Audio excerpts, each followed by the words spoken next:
राज्य सरकारने अनुसूचित जाती आरक्षणामध्ये उपवर्गीकरण करण्याचा निर्णय घेतलाय.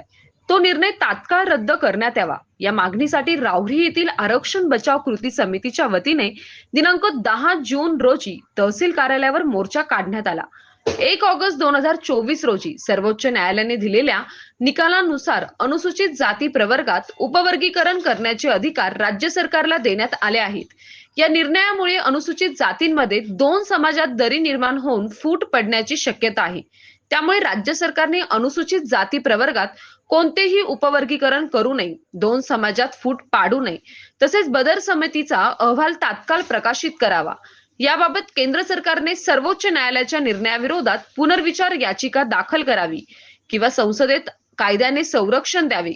पदोन्नतीमधील आरक्षण तात्काळ लागू करावे आणि अनुसूचित जाती जमातीचा मागील अनुशेष भरून काढावा. सर्व अनुसूचित जातींची जातनिहाय जनगणना करूनच पुढील धोरण निश्चित करावे. आदी मागण्यांचे निवेदन महिलांच्या हस्ते प्रशासनाला देण्यात आले. दिनांक 10 जून 2026 रोजी सकाळी राहुरी तालुक्यातील भीमसैनिक राजवाडा येथे जमा झाले. तेथे डॉक्टर बाबासाहेब आंबेडकर यांच्या पुतळ्यास पुष्पहार अर्पण करून अभिवादन करण्यात आले. त्यानंतर मोर्चाला सुरुवात करण्यात आली. शहरातील मुख्य रस्त्यावरून घोषणाबाजी करत मोर्चा तहसील कार्यालयासमोर नेण्यात आला. प्रसंगी अनेक मान्यवरांनी आपले मनोगत व्यक्त केले. यावेळी महिला पुरुष हजारोंच्या संख्येने उपस्थित होते. सतीश फुलसौंदरसह राजेंद्र म्हसे, MS न्यूज 15 राहुरी. अशाच नवनवीन बातम्या पाहण्यासाठी चॅनलला सबस्क्राईब करा.